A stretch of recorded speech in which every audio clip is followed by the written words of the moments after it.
things on track to the best of my ability. And with some help with some timekeeping, Xander, our political studies intern from Queens, is helping us out with timing. He will be counting down the candidates at a 1:30 and 15 second.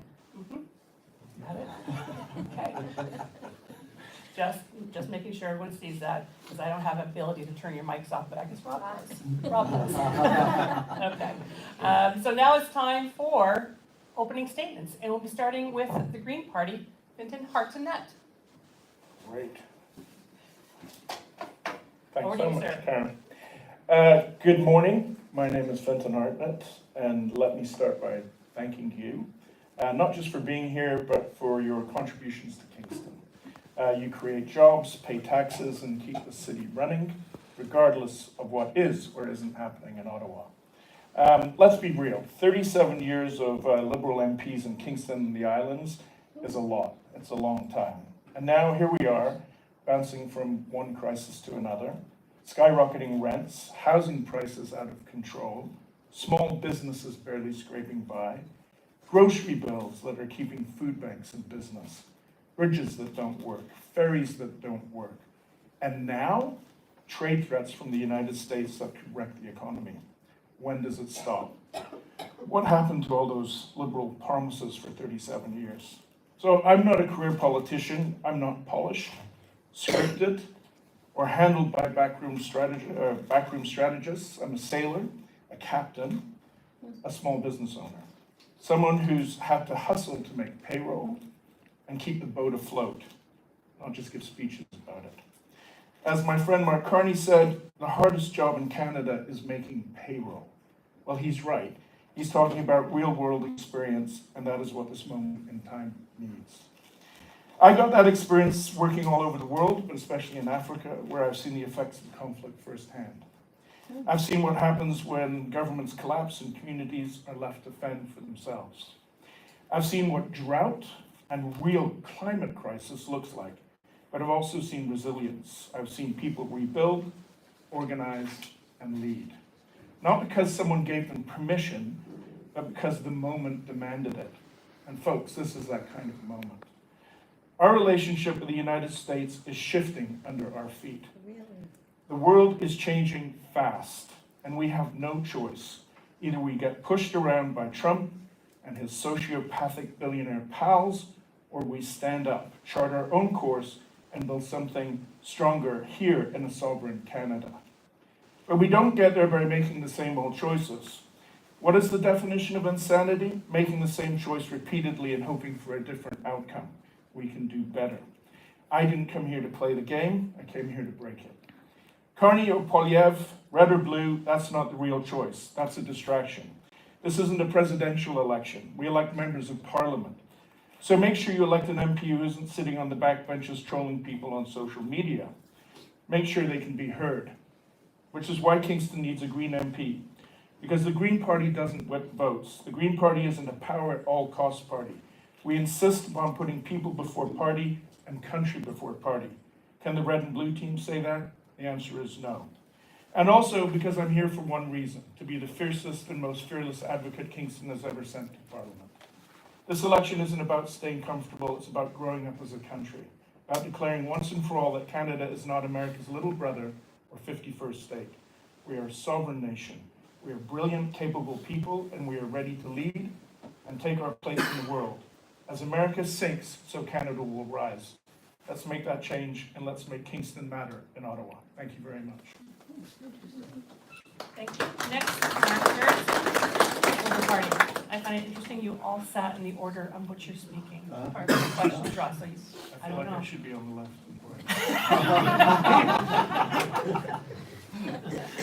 Mark Gerritsen, Liberal Party. Thank you very much, Karen, and good morning, everybody. It's great to be here with you, and thank you to Modern Niagara, as well as your TV, Cogeco, for recording this so that a wider audience can see it later on. I'm the Liberal Party candidate running for re-election. I've spent the last 5 weeks knocking on doors. I've knocked on some of the doors, people that I see in this room, and overwhelmingly I've heard one thing, and that is the world that we live in now, the relationship that we have with the United States, and what that means for our country. The threats from Donald Trump in terms of our economic sovereignty, in terms of our absolute sovereignty, is nothing that I would have ever expected to see in my lifetime. What we need now is we need a leader, somebody who can guide us through this, somebody who has the proven experience, somebody like Mark Carney, who has been the governor of 2 central banks, and the individual that Stephen Harper himself accredited for saving the economy in 2008. I think, and I would also offer that we need a balanced vision. We need somebody that is willing to look at the financial responsibilities that we have, but also consider the context of the investments that we need in innovation and social infrastructure throughout our communities.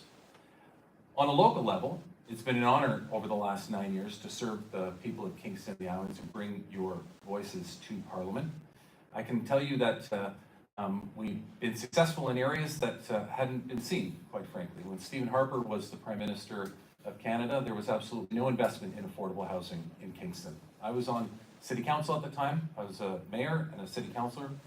The only money we ever got for affordable housing was from the provincial government. Now, it's the exact opposite. The federal government has helped build 250 affordable units in the city of Kingston. We've also signed a $28 million deal directly with the city of Kingston to remove barriers to encourage development to occur faster. If elected again, I will commit myself to continuing to build more affordable housing, but also make housing more affordable by, again, tackling those barriers that, quite frankly, do exist in municipalities. Any developers in this room would know that there are there's a lot of red tape that needs to be broken down. And I'll also work on continuing to bring money to the city, like I did for the 3rd crossing of the Cataraqui River. I'll do the same thing for the Lasalle Causeway so that we can have an updated, brand new bridge that is paid for by the federal government. Thank you, and I'm looking forward to the questions today. Thank you, Mark. Now over to Dara Jia Hope. Thank you. Okay, with the NDP. My apologies. Look at the color. I know. Beautifully. Daria, for those who are francophone. Daria, for those who are anglophone. Judy Hope, as if there's an H between both U's. Just stretch it. Judy Hope, that's my name. The NDP federal candidate for Kingston and the Islands, a huge privilege.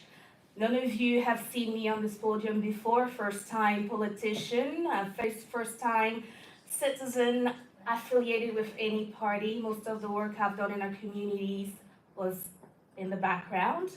And also apolitical, but definitely share values with what the NDP is. And for those of you who have issue with what the NDP is now, what the NDP could be or used to be, there is definitely, it has been a great experience for me to do this now and to be one of the candidates for Kingston, and I'm very fortunate to be one of the folks here, and really hoping to get to a point where you get to know me and you get to trust me, despite the CV that may not have politician written all over it. It is about, this election is about finding a person who can represent us and represent us well in Parliament, and to bring all of our voices to Parliament, not just a few. And that's what I can do as a politician. I wanted to start by addressing the resume of a politician before I further introduce myself to you. And then, in the right order here, so you can follow my thoughts, I tend to ramble, so thank you for being there today to keep me on time. I am a nurse. I am a nurse who's worked in many communities in Canada and overseas. I've worked in First Nations community in the Hudson Bay, the James Bay. I've worked in Ottawa and Sudbury, etc. I have volunteered left and right, top and bottom in Kingston, Martha Stable, Hotel Do, everywhere in the community. Invisible to some, but quite visible to many. I have cared for your loved ones. I may have cared for some of you. I have taught some of you. I may have taught some of your children, and hopefully we continue to do so, provided that our post-secondary education are well funded and we're able to work there and teach our loved ones and our children and their children. And I am a community builder. I'm a community advocate. I am a researcher. I have, done many things in the short years I've lived so far, 30 or so years on this planet. I am a refugee, I am a francophone, I am multilingual. And to say on that note, je voudrais dire aux francophones qui sont peut-être en train de nous écouter en ce moment-ci que je suis vraiment désolée qu'on ne peut pas avoir cet engagement dans les deux langues, ou en français ou en anglais. Et puis pour les autres qui ne parlent aucune de ces deux langues-là, je suis vraiment désolée. On pourra peut-être faire mieux dans le futur. Mais aussi, je voudrais m'adresser à ceux qui n'écoutent pas, qui ne voient pas. On pourrait vraiment faire mieux. My hope is that for the rest of this debate and moving on up to E-Day, you will hold out the courage, and hopefully we all have the time to reach to me, to get to know me, understand that I have your best interests at heart. As a public health nurse, as a community health nurse, as a critical care nurse, as a community advocate, and so on. And I am very fortunate and privileged to be in this position and at this stage right now. And, I know that it's time to change, and that is exactly what I've been hearing from folks door knocking since my nomination. Thank you. And now Brian Patterson with the Progressive Conservative Party. Thank you very much, Karen. Good morning, everyone. It is a great honor to be here this morning and to share the stage with some great candidates. I will confess it is a little strange being at a chamber event in a different capacity than what I'm used to, but I am looking forward to this morning. I think we're going to be talking about some really important issues for our community and some very important issues for our country.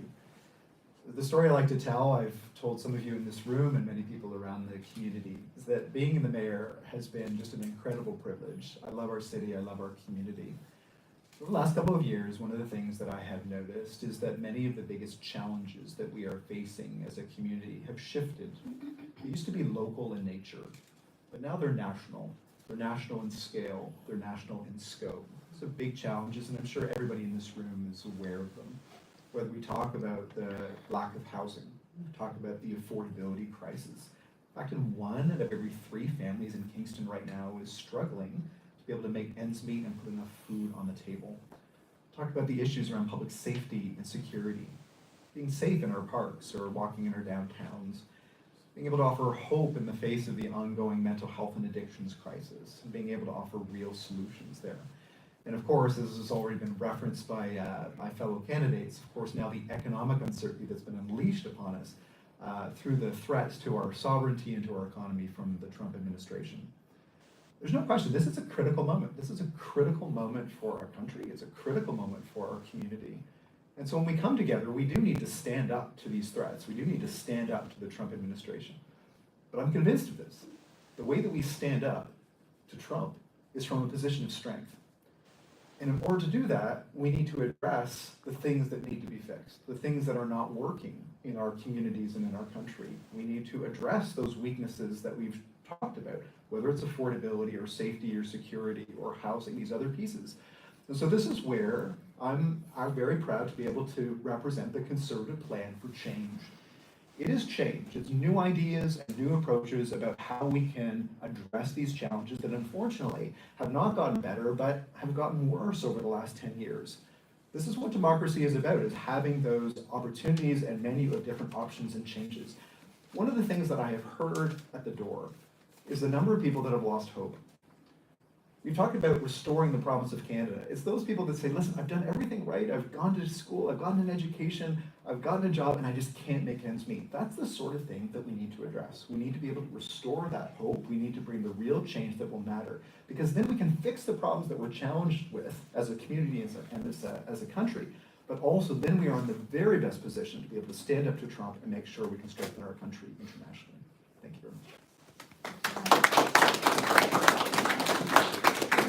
One change to our setup right now, and Xander, if I can get you to move, take this chair and just slide back behind the cameras so that the candidates have a clear view of Xander, of our timing. I know that. Finn. All right, I think that might be better for everybody. Are we comfortable with that? Awesome, great, thank you. All right, thank you for your opening statements, and we'll move right into our first question. And our first question, the order for the questions will be Mark, Daria, Brian, and then Finn. That's the order for the first question, and then we'll just rotate through that order. So the first question is, will each candidate please outline their plans to prioritize the permanent replacement for the Lasalle Causeway, ensure MOT and PSPC remain engaged with the community and open to innovative solutions, and prioritize a solution within the next couple of years? Mark. MOT is Ministry of Transportation, PSPC is Public Services and Procurement Canada, for those that aren't aware of the federal acronyms. So this is obviously a very important issue for me as a representative of the area, but also as somebody who lives out in the East End. Certainly affected by the Lasalle Causeway and the closing that have happened over the last summer in particular, but also as they affect us every time that they are closing temporarily in order to let marine traffic through. My approach would be the same as when, in terms, I think we actually need to do four things. The first would be to advocate for federal funding to make sure that this project gets approved. This project is going to be large enough that it requires Treasury Board approval. This is not something that can be signed off on by bureaucrats, and therefore it's going to need proper oversight and continually pushing and following up, which leads me to my second point, which is timelines. Getting from PSPC exactly what the timelines will be in terms of procurement and installation. And the fourth thing, I'm seeing the really good time monitor there, would be ensuring public awareness. When the bridge first was out of service last summer, I spent quite a bit of time through email communication as well as social media, making sure that the public is aware of what is going on. And then the fourth thing would be stakeholder involvement, making sure that the stakeholders who are affected by the bridge closures, whether you're a resident on the East End or you work on the East End or you are need the open bridge for marine traffic, it is important that people are made fully aware of what's going on and that the proper timelines are provided. Thank you. Thank you, Mark. Thank you. I will keep this with me so I can stay focused and not run out of 2 minutes. 2 minutes. Okay, all right. Definitely a lot to say on this issue. The matter of fact is there is urgency and we need someone who will test of all of the rooms that we can place ourselves in to really advocate for this and to improve the infrastructure for our community. It goes beyond posting online, it goes beyond emailing, it goes beyond, informing folks. That is a must for sure because we have different approaches and priorities in our community and those should be respected and heard. I value access to different resources in our community. I've heard that folks need those here as well, so it needs to be done. It is way overdue. I cannot believe how we are even in a state where we have, half roads. But here we are, but it's time that be dealt with. And it is definitely something that I will push forward and put to the forefront of, if elected, chosen by you to represent us and speak on our behalf to Parliament. And as Finn said, we cannot expect a batch bank Liberal MP to, push many issues in Parliament. Unfortunately, we have been let down over the years, Mayor, and now as a Member of Parliament. And so, as your MP, like I said, I'll always, ask the tough question. And for anyone who knows me, they will know that that's exactly what I do. You can ask the directors that I've worked with, you can ask anybody that I've worked with or volunteered with. There are issues my community is suffering, and I work on finding how to address those, and I absolutely go up and down wherever I can with the privilege that a Member of Parliament has. There is power to actually change and support our community, and I will never take that for granted, and I'll do my darndest to get things done for us. The other thing is that PSP has made a mess of this entire thing, and we can hold them accountable. Thank you. Ryan. Thank you. Well, I think everyone in this room understands just what a calamity the loss of the Causeway was for us last year. It was a crisis for our community, and it still took 6 months to be able to get just a temporary bridge in place. That speaks to the speed that bureaucracy moves if there isn't a lot of political pressure, a lot of advocacy, relentlessly pushing we need to be very active on this file. And I think that Daria made a good point. The word that stuck out to me was urgency. I think we need to recognize that the temporary bridge that's in place right now is not a viable long-term solution. Starting this Saturday, a piece of that bridge is going to come out on Saturday, and the bridge will be unusable for the entire day. And then that's going to increase in frequency throughout the summer. I was downtown just last week talking to a downtown retailer, and I cannot express to you the fear that was in her voice when she talked about, we're going to lose the Lasalle Causeway every Saturday in the summer, the busiest day of the week for our downtown businesses. This is a critical issue. The urgency cannot be overstated. And so yes, when it comes to advocacy, creating that political pressure, as Mark said, bringing the stakeholders together so we can speak with one voice. Sometimes there's some differing opinions from our marine operators versus downtown businesses and commuters. We need to get everybody on the same page and push, push, and push. Yes, this is going to cost a lot of money, but our community deserves this. We can't take our eye off the ball. We need to push as hard as we can because there are thousands of people across our community that depend on that crossing. So there is work to be done, but I ultimately believe that by working together that we can get that bridge in place. Thank you.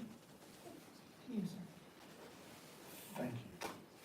I envy these guys being able to talk off the cuff like that.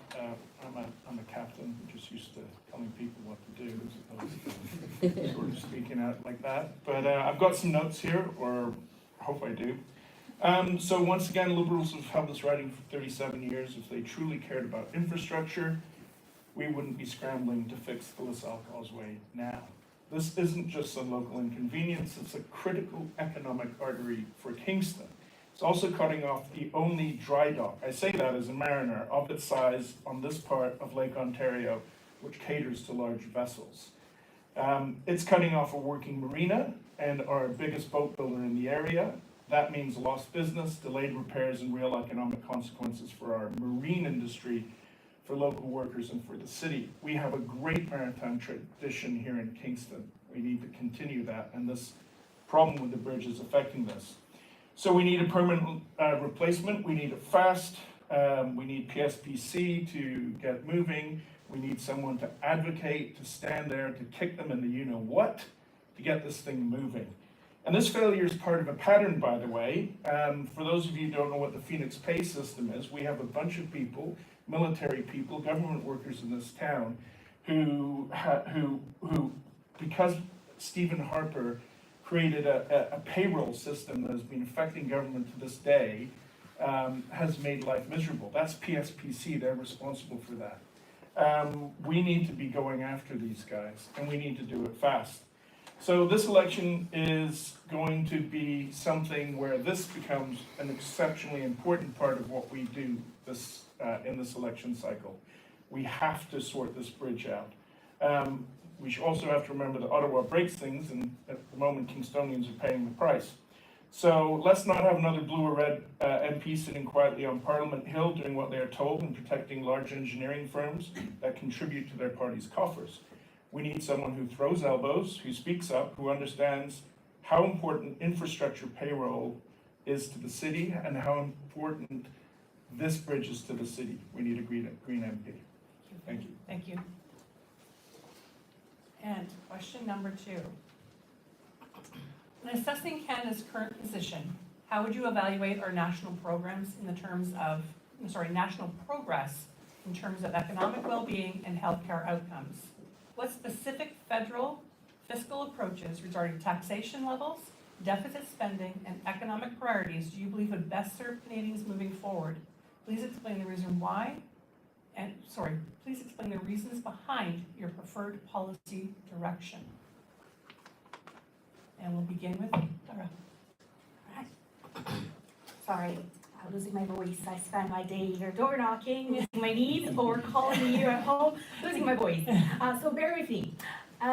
Liberals and Conservatives have embarked on an economic project over the last decades, which is hurting our communities here in Kingston and far beyond, including our islands.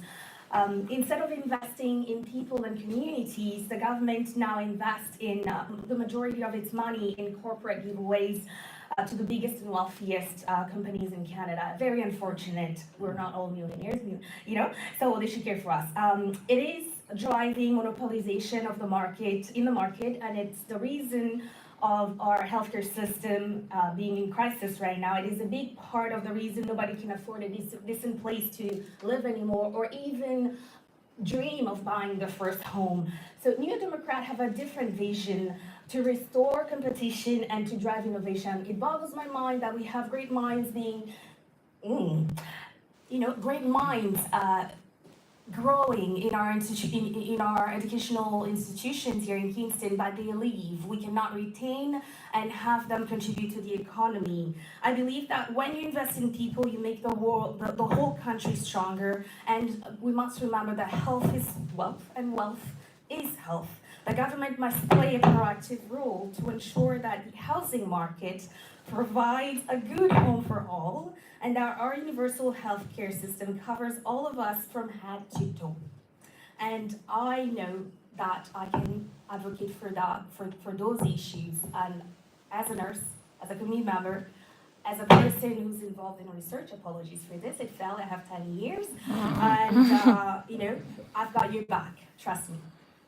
Thank you. Can we just help first? Thank you very much. It will keep falling after 10 years.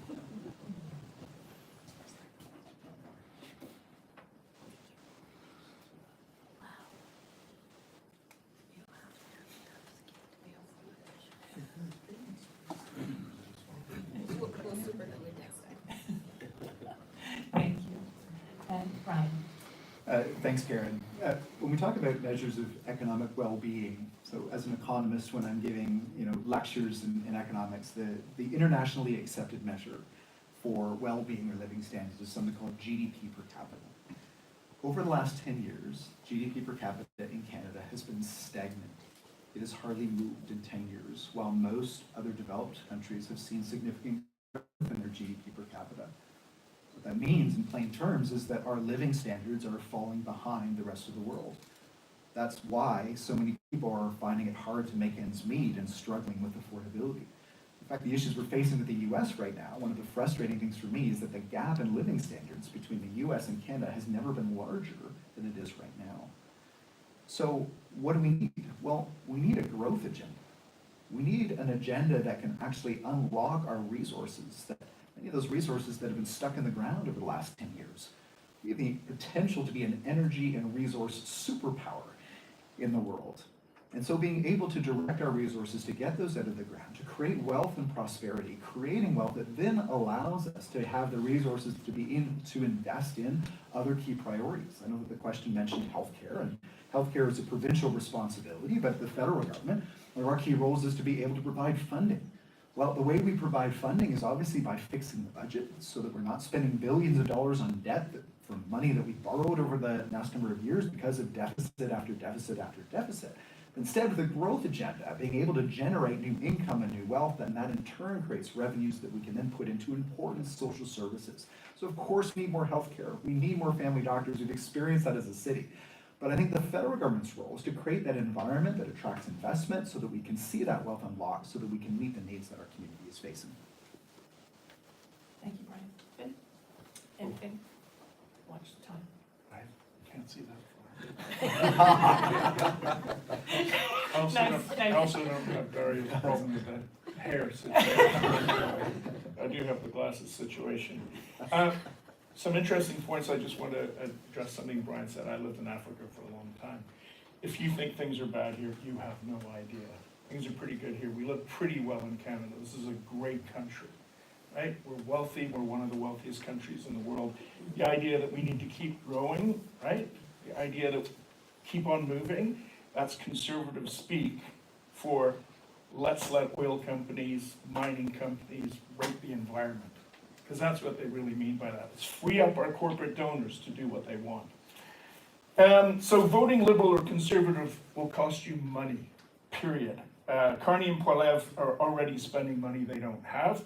We all know that, and that's not responsible government. Both parties have spent decades handing our future over to corporate lobbyists and billionaires who don't live here and probably wouldn't pay taxes if they did.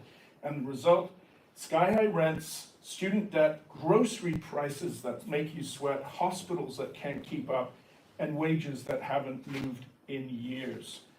So while the red and blue teams pour your tax dollars into corporate welfare, we'll end fossil fuel subsidies, we'll tax the ultra-wealthy, and make corporations finally pay their fair share. And we'll balance the books. We'll do that without taxing the average Canadian.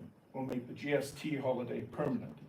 That is real savings. We will support universal pharmacare, dental care, mental health care, and we'll produce clean energy jobs right here, not outsourced to the lowest bidder overseas. All right, we'll stop grocery chains from gouging us, and we'll be activists for you in making your lives more affordable. This isn't about growing the GDP. Don't forget that. So that's just conservative speak for, hey, how do we reward our donors, right? We're a better country than that, and we need to embark on a better future. Thank you. Thank you, Ben. Mark? The problem with GDP per capita is it only measures the economic output of an individual per capita. The reality is that we need to value more than just an economic output. And that's actually one of the things that made me want to endorse Mark Carney, because he talks about the value of an individual as opposed to just the value of the economic output. So when you talk about what other outputs are there, social infrastructure, healthcare, pharmacare, which we introduced, dental care, which we introduced, none of those things will be caught in your GDP per capita. But if you want to talk about another economic term, let's talk about debt per capita. The amount of debt that we have in Canada versus, debt per GDP outcome. The amount of debt that we have the lowest debt subject to our GDP in the G7. Canada is in a very fiscally responsible position. It's why we continue to receive a AAA credit rating. When we talk about the deficit and debt that we take on, we always have to measure that against how good our economy is doing. Many of you own businesses. If your businesses start generating 30 or 40% the revenue every year, you can responsibly take on more debt. And as a matter of fact, you have to, because you need to start providing more opportunities for your employees and so on. It's the exact same thing with the government. As more economic activity occurs, more revenue is seen, there's more infrastructure that needs to be provided to people, whether that's real infrastructure or social infrastructure. So I think we have to be careful when we talk about GDP per capita, because it significantly misses a lot of the social infrastructure and real infrastructure that we have in our country. Thank you, Mark. And under time? Thank you. I'm trying to impress you today. Thank you. All right, so our third question is, and you're keeping me on schedule now, so thank you. The future of Kingston's Penitentiary site remains uncertain. According to St. Lawrence Parks Commission, Penn Tours have generated over $54.7 million in economic impact and have attracted over 600,000 visitors between 2016 and 2024. Additionally, the site has supported the film industry, contributing further to our local economy. What specific actions will you take to ensure that Kingston continues to benefit from this significant economic driver? And the first response comes from Brian. Thanks very much, Karen. So as we know, a couple of months ago, the current Liberal government designated Kingston Penitentiary for potential housing. And I guess I'll answer the question with a question, like, how does that happen? How does that happen? I want to credit Mark. I mean, he's spoken, kind of against his own government, saying that, he doesn't think that that's going to be viable. But I just don't understand how the current government could look at Kingston's largest tourism asset and suggest that that should be taken away. As has been said, it brings in millions of dollars in economic impact. The film opportunities that we're attracting from around the globe, obviously we need to protect that. It's so critical, the number of jobs in our tourism sector that tie directly to Kingston Penitentiary. That's something that really absolutely has to be protected. Now, I would go further. I actually appreciate we do need more housing. And so what I would suggest is, well, what about some of the other properties that I think would absolutely be fantastic for housing, such as the Collins Bay Penitentiary land. assets. We have this giant piece of property in the middle of the urban core. I'm sure some of that land might be needed to be reserved for future uses by Corrections Canada, but why not take that land and offer that available for housing? Why take one of our largest tourism assets and use that instead? So I think that there needs to be an approach where we can absolutely unlock federal properties for housing, at the same time protect such vital tourism assets like Kingston Penitentiary.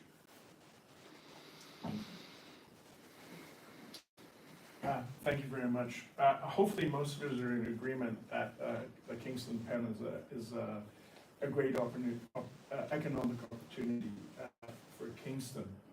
It's tough talking about prisons that way. They make great tourist revenue, but I guess Alcatraz worked out that way as well. Hopefully we can make that work. If I was your MP, I'd be standing up, I'd be hammering it. I'd say, I agree with Brian. There's other places we can put affordable housing. Rockland, just down the street, what a great opportunity that would be for affordable housing. And that's the other key here too. What kind of housing are we putting in there, right? Are we just handing money over or something over to developers so they can put up the kind of housing that makes life difficult for renters like myself? Or are we building something that's sustainable and that's good for the community, right? The biggest problem someone like Brian will have if he becomes the MP as a conservative, or even Mark, poor Mark has, is that you're with parties that whip the vote, right? If their interests don't coincide with the interests of Kingstonians, these guys are marginalized, right? Mark's very courageous, stands up, says, you know, I think this pipeline is a bad idea. I think we need to keep the Kingston Pen. But the Liberal Party doesn't react to that. Yeah, the same will happen with the Conservative Party, because they care about their party first, and they don't care about Kingston. So I want you to remember that when you're deciding who's going to go out there and stand up for things like the Kingston Pen, things that matter to Kingstonians, right? Those are things that we need to address locally. Thank you. Thank you, Finn. And Mark? I've voted against my government on a number of occasions, to Fenton's point.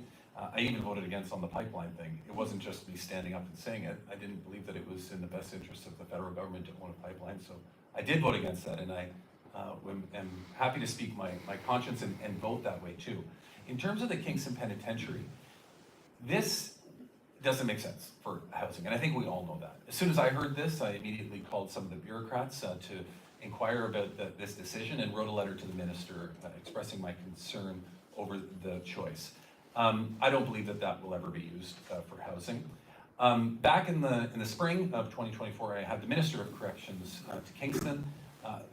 The mayor wasn't available. It wasn't his fault, but he wasn't available. But Don Amos, who I believe was the deputy mayor at the time, came. We toured the site, and the minister understood the economic impact and possibilities that could be seen here. The reality is that Kingston Penitentiary is owned by the federal government. It's owned by 40 million Canadians. For the city of Kingston to benefit solely off this, we need to develop partnership directly with either a third party or the city of Kingston. If the city of Kingston was to say to the federal government, we will give you the market value for this property, it could be sold almost instantly. The reality is the city has always been extremely reluctant and has always been looking for the property at no cost in order to receive all the economic benefit out of it. So what we need to do is we need to develop a strategy. And I understand it's not particularly a cheap piece of property, but we need to develop a strategy that involves turning over that particular prison and the land to an organization or the city of Kingston so that the tours and everything can be run by the city. Corrections Canada is not in the business of holding concerts and doing tours. Quite the contrary, they keep people inside, don't let them come and go. We need to set up an operation that fully respects that, and I think it really needs to be led by the city. Thank you. Right. Just want to start by saying that, apologies again for my voice, by saying that, the mayor, to refer to as the mayor, it started with consultation. What are Kingstonians asking for? Are they asking for more homes? Yes, they are. Where can we build them? The city and those who represent us can put their heads together to figure that out. I don't know how they have not managed to do so. and here we are. The Kingston Pen, I believe, that should remain a space for education and creativity. They've all said it, brings a lot of money, and we need that money. As MP, I would work with government, all of them, all involved, local community groups and businesses. Most of you, some of you are here currently listening. We'll work together to ensure that we utilize the infrastructure and everything that Kingston Pen has to offer to support the community, but also enrich the economy of Canada. It just does not benefit only us, really. It is about ensuring that the Pen Museum can administer Kingston Pen itself, sort of keeping the business here at home and creating jobs. And also some other forms of public space that enables the site to contribute to our community. Definitely consulting and seeing what the rest of Kingston feel the site can be used for, unlike what have been done in our city, where all of a sudden we know that there's a stadium being built where perhaps it shouldn't be.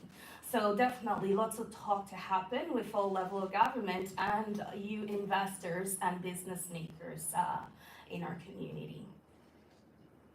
Thank you very much. We're on to our fourth question. We're on track. All right, the fourth question. In an era where, sorry, my turn. In an era where political polarization is increasing and our country faces economic challenges, including trade pressures from the U.S., what specific steps would you take to promote Canadian unity across partisan lines? Please outline how you work collaboratively with MPs from opposing parties to advance Kingston's interests while strengthening the nation's cohesion. And we'll start with, how's last? Yeah.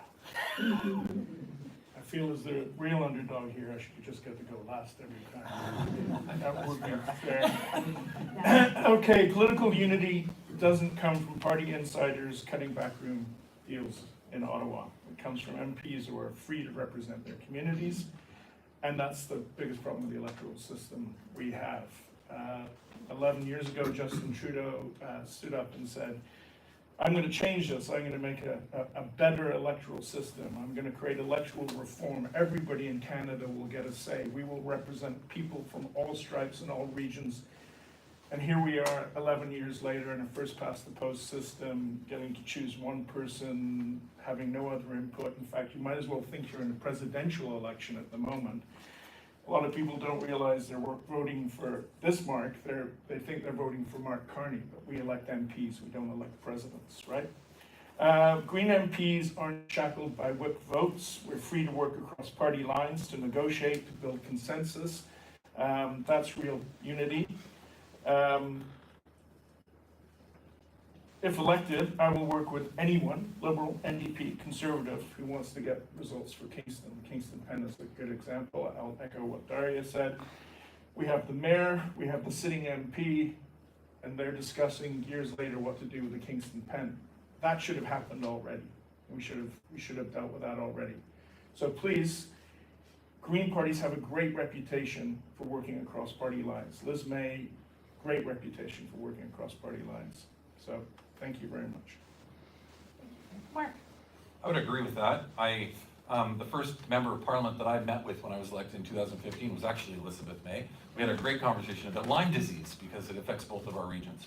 All that to say, I would approach answering this question with highlighting two things, one national and one local. Nationally speaking, a lot was accomplished in the last parliament, and that was thanks to working across party lines. The NDP, quite frankly, influenced a ton of policy. When we look back, no, I give all the credit, and I've said it in the House of Commons many times. When we look back on this particular parliament, decades from now, we will remember that it was the NDP working with the Liberals that brought in dental care, pharmacare, $10 a day child care, national school food programs. It's absolutely pivotal to work across party lines. Unfortunately, sometimes there are members of parliament that don't want to do that. They just want to obstruct and filibuster and prevent. But when you can get to work, like we did with the NDP for 2.5 years, you can get real results. Our Canadian flag was made during a minority parliament, as was CPP and Medicare. Locally, I think the first example that comes to mind is the early morning train for VIA. Many of you in this room would know that that was recently reinstated. I started a letter campaign, got the members of parliament who are all conservative, basically between Brockville to Belleville and beyond, to sign on to that letter calling on VIA to reinstate that particular train, and they did. So I think that there are opportunities to work across party lines, and when you do, you can actually get a lot of great things done. Thank you, Mark. I wish that was an endorsement. It's the closest thing. Thank you very much. So, I would act as someone who's tirelessly trying to tear down interprovincial trade barriers, find ways to add value to Canadian resources, build networks between small businesses, and continue to seek out emerging markets. We have talent in Kingston. We need to figure a way to keep them here and not lose them to elsewhere. And an active MP can play an outsized role by constantly advocating for their constituents and looking to make connections. But there is something else that we have to face as well. We have seen how bad faith politics has quite possibly destroyed American democracy, and it certainly damaged their place in the world. We're way too close to them. So let's open our eyes and let's act accordingly. We have seen some of the US-style politics creeping into our own dialogue in recent years. And I think the story of this election is that people don't want that. And that's what I've been hearing when I'm meeting you in the community. One of my first priorities as your MP would be to pursue collaboration with other parties to fully implement the recommendation of the ARC Commission. We must make sure that our institutions are safe for interference from bad actors. And I think that Canadians are sending the message that they expect better from us than that. If you care about the safety of your people, you must lead by example. And so I'll urge your leader to do what he must do and get that clearance. As your MP, I will, what's that, 15 seconds? Oh, it's here. As your MP, I would primarily look at work across party lines, like I said earlier. And I really believe that, we're fortunate. Canada is a great country and one with many hopes for all of us and the world. Thanks, Karen. I mean, I think what comes to mind when it comes to collaboration is to think about what City Council does. One of the things that I am most proud of over the last 10 years is that I have worked with Conservative councillors, Liberal councillors, NDP councillors, Green Party councillors, and we work as a team. We don't always agree on every issue. There's some issues where we're collaborating and others are critiquing. And then on the next issue, sometimes that changes. And so, you work issue to issue. I think at the end of the day, you need to be able to sit down and have a conversation. And you need to agree to say, there's a lot that we probably do agree on. Often we agree on the same goal. Sometimes we just disagree on the right route to get to that goal. But I think that is what leadership is about. And unfortunately, yes, I think that partisanship seems to have gotten worse over the years, and I think there's examples on all sides and on all fronts on that. But I think at the end of the day, collaboration is important. Not just with one, but being able to collaborate with anybody around the table, depending on what that issue is. That's how you get things done. I think that my track record demonstrates that, and I've been very clear with people that the way that I would be as MP is the way that I've been as mayor. Constructive, focused on results, action-oriented, not busy attacking others, but instead focused on pushing our community forward. Thank you, Brian. And fifth question, actually Mark alluded to this earlier, about VIA. With the cancellation of VIA Rail's proposed high-frequency rail project, which included Kingston as a hub location and promised increased service, and now the shift to the high-speed rail project, now known as ALTO, there appears to be no dedicated support for Kingston, despite it being the 10th busiest rail station in the country. What steps will you take to ensure our city continues to receive frequency and reliability of rail service that our residents and economy depend upon? And we'll start with Mark. Okay, I take issue with this question because we're not the 10th busiest, we're the 5th busiest. I thought fifth, Exactly. I thought fifth too, but all of our research kept saying 10. We're the 5th Thank busiest via station. The reality is that, and I've been tracking this issue for years, and I've had numerous conversations about it. The line that runs that Kingston is on, the corridor that Kingston is on, there's just not enough room to build the high-speed line on that, and it would require the expropriation and purchasing of land that would take years. So instead, VIA has decided, or Alto has decided a different route, which I'm sure all of you are aware of. But I don't see that as something that limits what's going to happen in Kingston. I actually see it as something that's going to increase availability in Kingston. Because when you think about it, any of you take the train, right now, you're getting on a train in Kingston that is either coming from Montreal or Toronto and going to the other, with the exception of a couple others. But the point is that we're just a stop along the way. What actually happens when a new dedicated line is built that can take all that traffic along the top is it allows opportunities for higher frequency. Kingston can actually become a hub. We can have trains that start and end in Kingston, and Kingston, the 5th busiest station, actually becomes a focal point where trains start and end from. And I just want to confirm, because I think that there is a lot of confusion out there on this particular issue. But I'll read a quote here from the Kingstonists where they said, Via Rail said current and planned Via Rail services will not be impacted by the high-speed train project, and opportunities to improve service on these routes to better address local needs will be further explored during the 6-year development phase of the Alto project. So my point to say that there's been some confusion over this issue, and it's certainly none of the information that I've ever received has VIA indicated that they've suddenly changed course to do one instead of the other. I actually think this opens up opportunities for Kingston to actually be a hub. Thank you. Correction. Victoria, it's your turn. Okay. I don't know why my mind went there, but I must say it. I just think of folks who cannot go to work or, reach the hospital because of the fare situation. But we're talking about VRL, so I'll focus on that. And since the Liberals are so keen on excluding Kingston from this plan, we have to look at protecting and expanding the service we have. And the quickest way to increase reliability and frequency is by actually enforcing existing law.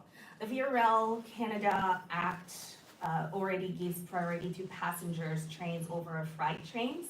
Yet anyone who has taken the train will know that the passenger train are regularly delayed because of many reasons, and they need to give way to and sometimes because they need to give way to a freight train.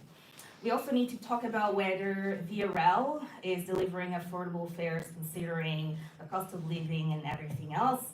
Part of VRL mission statement is about delivering an affordable service, yet the round trip to Ottawa from Kingston could cost you $100 plus. And the Quebec City and Windsor corridor to Windsor corridor is densely populated, and we cannot simply be talking about our riding as if it's a stop to fuel. There is opportunity. The reality is that folks simply were not prioritized, and we have farmers who can rely on the service of rail. We have businesses and people who need better transportation rather than driving, and so I would definitely work with those in charge, in position of power, the sayer, the doers, and to ensure that this is addressed for us here in Kingston.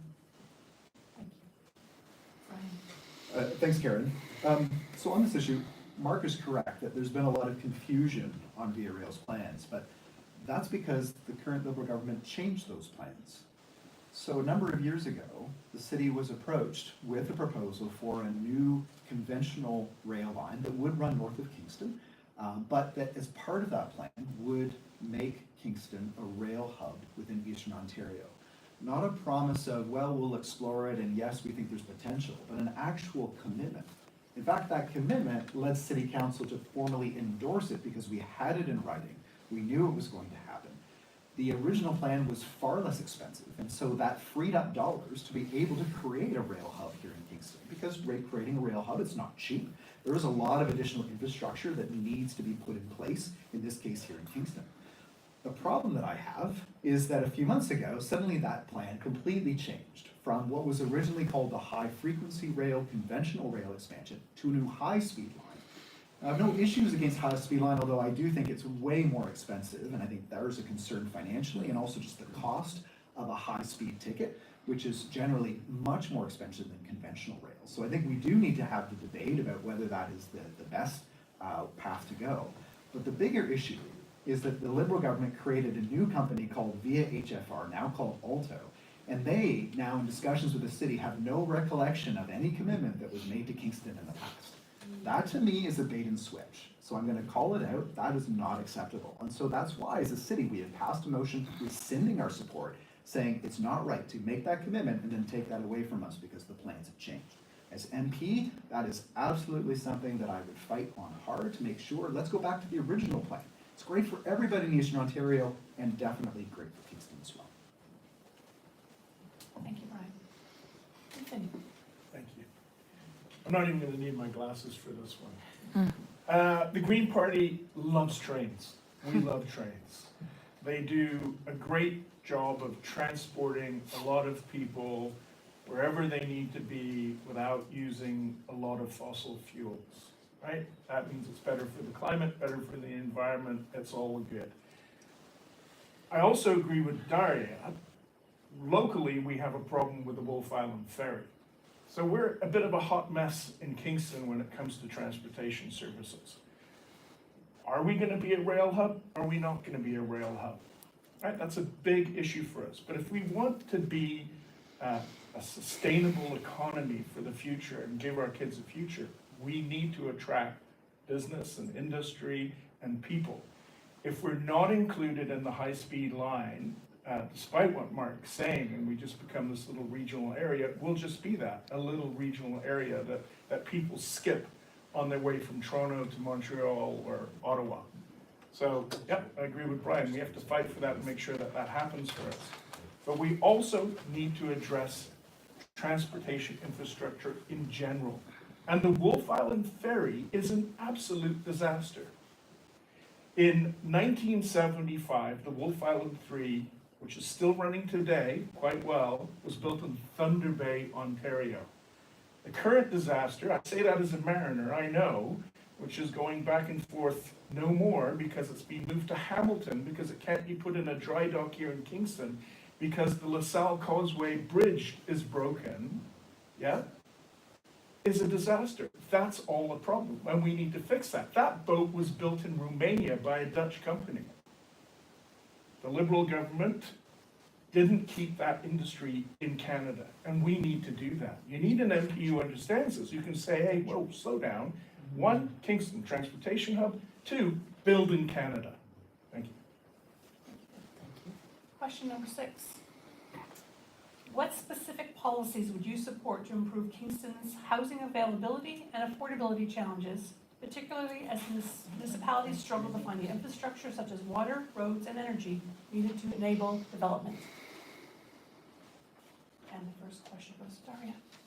I think absolutely sure. It sounds to me like I know quite a lot about what we need and policies that are failing, policies that could be reformed and so on. And so I really hope we all are on the same page and can send me to Parliament. But on this question, we need to increase federal funding transfer to municipalities and bring back a bigger role for the federal government in building homes right across Canada. The Liberal and the Conservatives have downloaded more and more costs to the provinces and municipalities over the years, and the consequences are obvious here at home and all across the country. It is failed economic policy. The Liberals haven't had the courage to take on this crisis, somebody's phone is on, to take on this crisis meaningfully, and rent have doubled nationwide. Now with the Conservative lights Mark Carney as the Prime Minister, it's going to get any worse. We all know this, and with regard to housing. And Mark Carney spent his career making the wealthier more wealthy, and we need better. How is a family supposed to win a bid on a home when you're competing against someone with billions and billions? It's quite not possible. So I can hear the despair from folks in our community. New Democrats will crack down on the asset management company and hedge fund that wreak havoc, in our housing market. 30 seconds. I do wear glasses most of the time. On housing, New Democrats support a range of policy solutions, and we intend to deliver 3 million homes in 4 years. That's doable for a country like ours, and I would ensure that we get our fair share here in Kingston. We can do this if we're investing massively in corporative and non-market solutions. Folks who are way older than I share stories of wartime. Why aren't we doing this in this moment of crisis? We need a wartime approach as well. Thank you, Daria. Ryan. Thanks, Karen. There's no question housing continues to be one of the biggest issues that we face as a community and as a country. I do appreciate the shout out in the question to the challenges municipalities face. I'm going to have to desperately restrain myself from taking on my usual role and advocating for the great work municipalities do and the help that we need. And I'm going to be frank. Obviously, as municipalities, yes, we do need funding, and we appreciate funding that has come from the federal government. And obviously, we're trying to do the best that we can on the infrastructure front. But I think that we need to be honest. If we look at all the funding that's been provided for housing and the great work that's been done, would anyone suggest that we no longer have a housing crisis? I think that the issue is the scale of this problem is so enormous that I don't think that we can just continue to do what we're doing. I think that we do need some very new approaches to how to tackle this issue. When you look at the Conservative plan, one of them is to say, okay, we're going to take that money, we're just going to use that instead to reduce the tax on new homes, right? So immediately you're reducing the price, which again is taking a step towards affordability. We're investing in trades, right? At the end of the day, one of the things that is the most expensive to creating homes is obviously the labor that's involved. And if there's a shortage of labor, right, then that makes home building that more expensive. And so being able to invest in the supplies, not only of the lumber, but more importantly of the tradespeople that we're going to need in the years to come to actually build those homes. The other piece is, I'm just going to say this, housing is overregulated. That's one of the challenges that creates costs. There are so many rules and borders, and it's not saying that it should be a free-for-all. As a city, we've been trying to reduce those rules as much as we can, but there are so many other layers and rules and over-regulation. Unfortunately, CMHC is a good example of that. We need to be able to strip that away and make it easier to build housing. That's how we'll get the supply up. That's what you're going to need to actually make housing affordable. Thank you, Ryan. And Finn. Thanks. I may be the only renter here, so let me tell you, that's painful in Kingston at this time. Rents have been going up steadily year after year. We've been talking about housing affordability I did a bit of research for this debate and saw Mark talking about it 2 election cycles ago. And not a lot is happening, right? We still have urban sprawl. There's houses being built, they're just not being built for the people who can't afford them, right? So we have a problem, which is how do we take new immigrants, how do we take people who work at the bottom end of the pay scale, and how do we put them into housing? Well, the answer isn't freeing up developers so that they can build big subdivisions out in wherever. The answer is to concentrate some housing here in Kingston. It's to free up some federal land so we can build some affordable housing here in Kingston. It means going to a university like Queen's and working with them and saying, how come you're not buying up these houses around you and putting in residences for the overflow of students in the city, right? That end up pushing the rest of us further out until we're past Amherstview, until we're past the East End, and now we've got another problem because we can't get into town because there's a bridge not working or the roads have a million potholes in them. Those are real issues when it comes to housing affordability, right? If you're wealthy and you've got your own house, fantastic. I hope it retains its value. But I came here 10 years ago thinking, oh, move my family from Africa here, thinking, oh, we'll buy a house. Not a chance. And if you're an immigrant moving to this country right now, and you think they can afford a home, they can't, right? It's too difficult. So we need to solve that. We need an MP who's going to do that, not someone who's a landlord himself. We need someone who can represent every side in this issue. Thank you, Karen. Did I go over?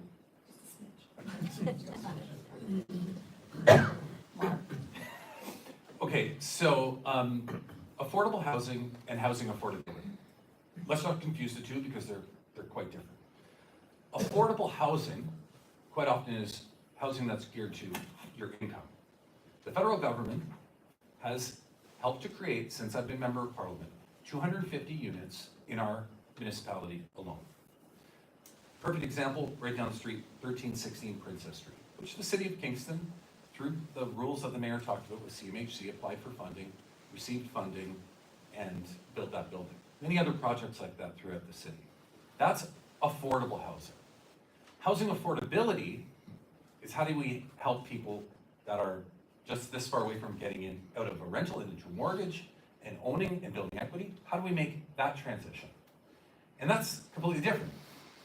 A lot of talk around here has been on rules and regulations and potholes and stuff, but where does the federal government fall into this? And that's where we have a plan in terms of housing affordability. We have indicated in our platform commitments that we are going to establish a Canada Homes operation, which will, like wartime housing, build new housing led by a federal government agency. Will provide $25 billion in financing for innovative prefabricated homes. When you can build a home in a factory and bring it out and place it on a poured foundation, they can be a lot cheaper because you don't have the weather constraints. And third, we will allocate $10 billion in low-cost financing and grants for affordable home builders. Builders that are looking to build affordable homes that can get people into housing and to purchase a home. We have established a plan directly to help finance through loans those particular builders. Our last question before we get to closing remarks. In a time of increasing economic unpredictability, interprovincial trade barriers currently cost the Canadian economy an estimated $130 billion annually. How would you work to reduce these barriers? And we start with Brian on this question. Thank you. I mean, I think it's a great question. I think it's important to understand that a lot of the trade barriers that exist between provinces are because of different regulations and different standards. Every province sort of puts its own, stamp on, whether it's professions or whether it's on different service standards, and so that inadvertently creates trade barriers. So I think we need to recognize that it's hard work. I think if limiting barriers was easy, I think it would have been done long ago, but I do believe that this is the moment to tackle this. And I think if you were to look for the silver lining in the challenge and the threats that we are seeing to our economy from south of the border, it's that I think that Canadians, as never before, are galvanized on this issue. And so now it's a matter of actually getting to work. What do you need to do? Well, there's a role for the federal government to play in terms of national leadership on this issue. There absolutely is a role of convening the first ministers in the provinces to get on board, and that gets to the earlier question about collaboration and working together. At the end of the day, everyone needs to see that there is a vision and that everyone can win. Again, as an economist, when I teach on trade, one of the key results that I always teach my students is that in trade, everybody wins. Right? There are no winners. If one person wins, it doesn't mean somebody else loses. Everybody can win through this. And so I think it's going to take some concerted effort to be able to harmonize some of those standards. And that's something that the Conservatives have been talking about, harmonizing those professional standards, harmonizing other service standards in different industries so that we can create that level playing field where trade can occur. As a result, I think that that's a great step forward and also places us to be able to explore other trade relationships with other countries as well. Thank you, Brian. Yeah, the whole win-win in trade is great if you're Canadian, but if you've lived in Africa or other parts of the world, specifically the third world, you can see how trade doesn't necessarily benefit the local population, especially if they're the people that have to do all the hard work, right? Just quickly to get back to housing, one last thing I would like to say about that is if you can afford to pay your rent, there's no reason a bank shouldn't give you a mortgage, right? So that's something that we need to address as well. As far as interprovincial trade is concerned, all I can say is that the world has changed, right? The United States is no longer our best friend, which means that we will have to, as Brian says, start looking to new trading partners. The irony that that first job needs to be in our own country is not lost on any of us. We need to bring down those trade barriers, right? And that the federal government's role in that should be to work with the provinces to get them to come together and say, okay, let's eliminate trade, right? If we believe in free trade, let's at least have it in our own country, right? Let's not depend on poor Mexican workers or poor Asian workers to fulfill our consumer needs, yeah? As for working for trade relationships overseas, that's pivotal. That's enormous. Europe, Asia, Africa, these are all places that we need to have trade. But to do that, you're going to have to get out of the American model, which means you can't dig baby dig or whatever. You have to respect climate, right? Europeans have climate policies that are way ahead of North Americans, which means building a pipeline is probably not a great idea if we want to be able to trade with Europe. And that is as big a trading partner as the US, and that is where we need to be looking next. Thank you. Mark? Well, we do have trade agreements with Europe and parts of Asia. As a matter of fact, this Liberal government in the last 9 years has signed more trade deals with countries throughout the world than all of their governments combined. The reason why we did that is because we knew when Donald Trump had his tariffs on us the first time around that we couldn't we need to reduce our dependency on the United States. So the question is about interprovincial trade barriers specifically. The reality is that because of our geography, it made sense to trade north and south. It makes a lot more sense to trade between California and British Columbia than British Columbia and Ontario. But what we've come to realize over the last number of months and with what Donald Trump is doing is that we can't depend on that relationship anymore. We have to start looking inward and figuring out how to reduce those trade barriers. Those trade barriers that exist provincially, yes, they're ultimately the provinces that are establishing them. We need to work with the provinces to remove them. We don't have jurisdiction over it, but we can certainly show leadership at the federal level. That's why Mark Carney indicated that by Canada Day of this year, he will have worked with the provincial governments to tear down those barriers. There's never been a time where the provinces have been more interested in reducing those barriers than now. So we need to seize the opportunity, and we need to work with provinces, show federal leadership in a way that I believe Mark Carney can do in order to reduce those barriers so that we can get that trade moving across provincial borders. Thank you, Mark. So until recently, it was harder to buy BC wine, I'm a wine drinker, than California wine. That is just not an inconvenience, it is a national economic security issue.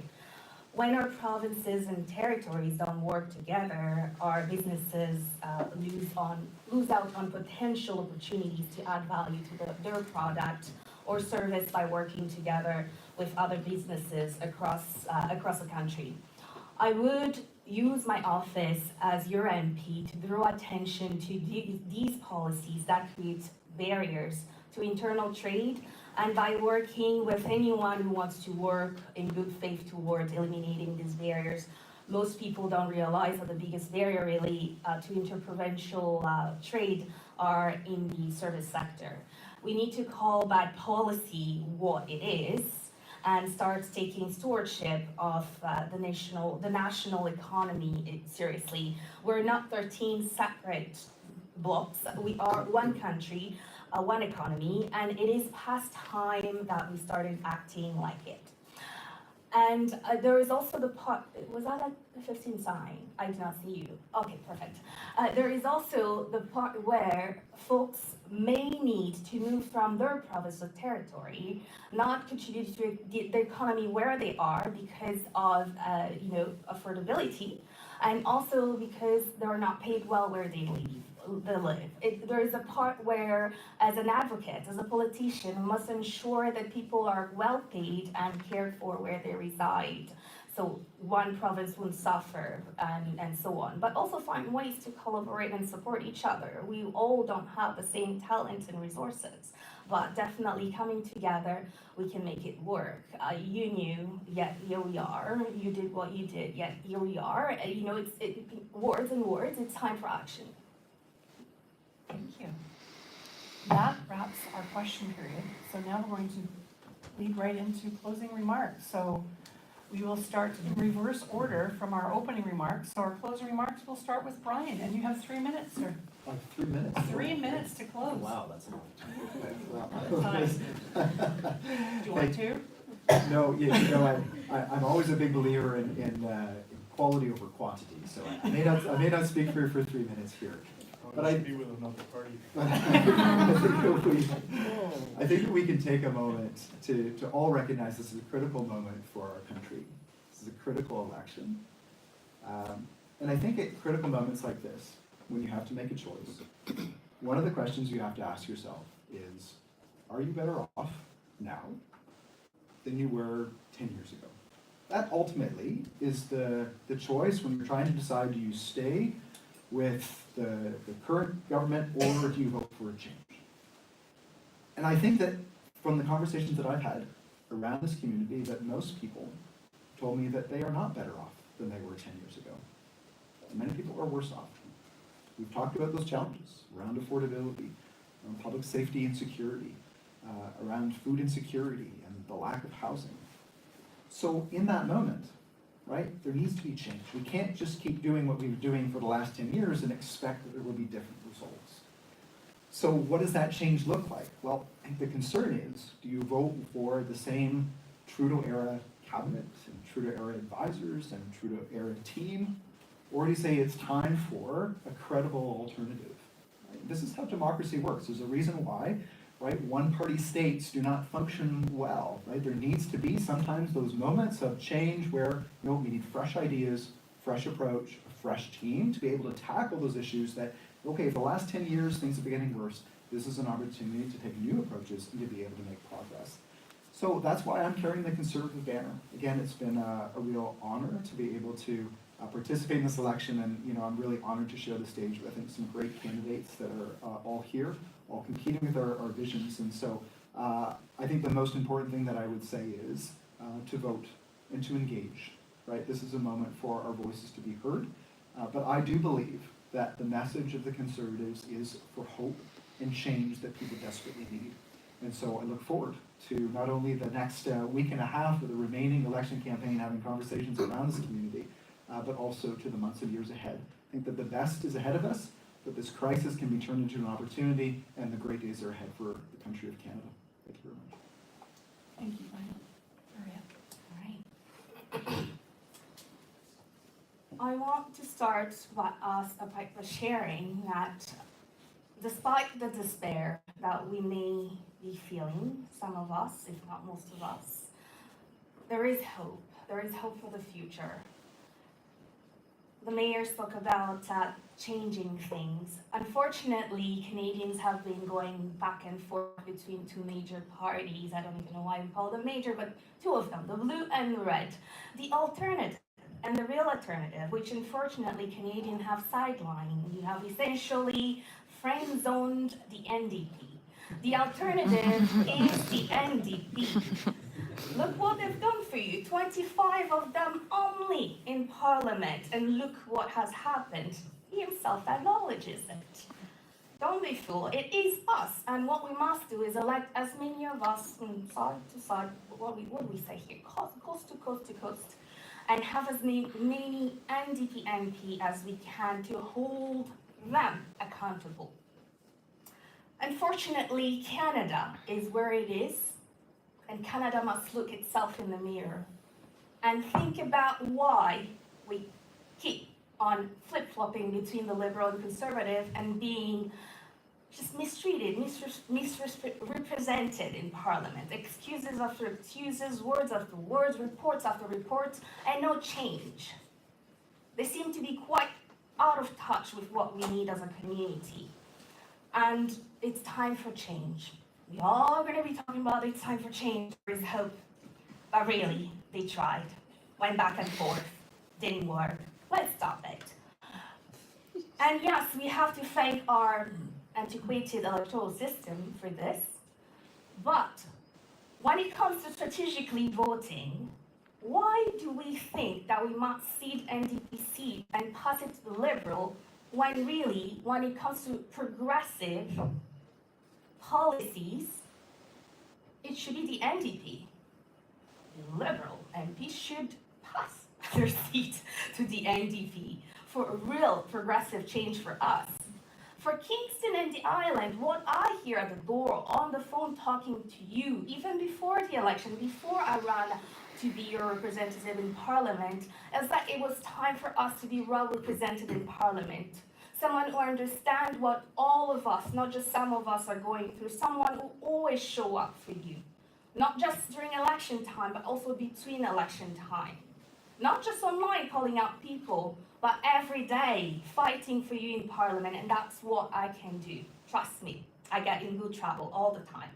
And and it's worth it. A huge privilege for me to be in the position today. Regardless of the outcome of the election, you can count on me to hold whoever it is become a member of Parliament accountable. And thank you. Cool. Thank you. Mark? Thank you, Karen. And thank you to the Chamber for putting this on today. I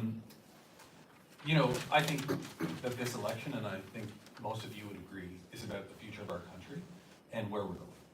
And it really comes down to who you believe the best leader is to take us into that time. I stand by my leader, Mark Carney. You'll notice Maggie Fenton and I are the only two that actually mentioned our leaders' names in this debate. And I will proudly stand behind Mark Carney because I believe that he is the right person that we need right now. He is the person that has the experience. He's been a two-time governor of central banks, and Stephen Harper praised him for saving our economy in 2008. As we look towards what we want in a government and how to engage with the United States and how to engage with other countries outside of North America, I think it's very clear that Mark Carney is the person that can do that. He has the proven leadership, he has the balanced vision, and he will deliver on what we require in order to make it through this difficult time. Locally, I commit to continuing to stand up in the House of Commons and fight for the progressive values that I believe the majority of Kingstonians believe in. We're compassionate people, we're motivated people, we're entrepreneurial people, and I believe that the liberal values are those that best represent our community. That's why I proudly run under the Liberal banner, and I ask for your vote on April the 28th. Thank you. Thank you very much, everybody. Karen Zerman, whoever Zerman is. Thank you. Brian, Daria, Mark, thank you very much. Absolute privilege to get to do this. It's nerve-wracking. It's very difficult. I don't know how these guys do it all the time. I want to echo a couple of things. I agree with all my fellow candidates about certain things. One, I agree with Brian, absolutely. After 37 years, it's time for change. Sometimes you have to exercise democracy, right? Much like we have to exercise ourselves. I mean, look like I do a lot of it, but we do need to exercise democracy. However, the only thing I disagree with is that change needs to be to, let's jump to the blue team and vote for them. There's not really much of a change when we do that. I echo what Daria has to say, right? I agree with her. This electoral system is broken. It's broken because we're fighting with each other. We're saying things to each other as Canadians that we should never say, that the people who went to war for us would never say to each other, yeah? So, but once again, I disagree with Daria on what the end result should be, right? I agree with Mark. Just I said Mark Carney. No, I agree with Mark. Mark Carney, he's not a bad alternative. The Greens aren't going to sit here and tell you that Liz May or Jonathan Pedneau is going to be the Prime Minister next 2 weeks from now. That's just not realistic, right? But we can get into Parliament. We can speak our minds, right? We're not part of the traditional party structure. All three parties have whip votes. They're sort of messianic and cultish in the way they treat their leaders. Pierre Poilievre is running around rallies trying to be Trump-like. That's awful, right? That's not the Canadian way. We shouldn't be worshiping someone because they say crappy things about people. Unfortunately, Mr. Singh's struggling, but it's still top-down, right? And Mark Carney is the leader of the Liberal Party, but he was embraced after 11 years of Justin Trudeau, and that has saved the Liberal fortunes very recently. Yeah, a couple of weeks ago, this wasn't looking so good for the Liberal Party, right? So that's a problem with the electoral system, and that needs to change. Yeah? We need to be able to address those issues. So I have sort of 3 points I want to leave you with. First is that you need to exercise democracy, right? You have to think about changing from one party to another party. And I hope that's the Green Party, because I feel I can represent you. We're not a top-down party, we're a bottom-up. People first, constituents first, Canada first. Secondly, what is the point in electing an MP who can't do that? Who is constrained by party structures? That just doesn't make a lot of sense, because how do they then get to stand up for Kingston? And Mark's done a great job. He's been out there pounding it, but he's not on the front bench. He's not going to be the next foreign minister or the next minister of transportation. And the last thing is this: the Green Party may be small, but we know how to punch above our weight, right? We have Liz in there. We have a guy called Mike Morris in there.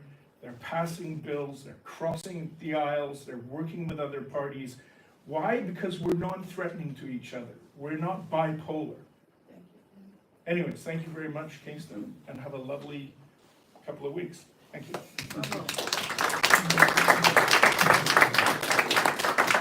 I would like to thank all 4 of our candidates who took their time off your campaign trails to be with us today. I appreciate your time and energy in what you're pursuing. Special thank you to Modern Niagara and Cogeco for hosting and filming us today.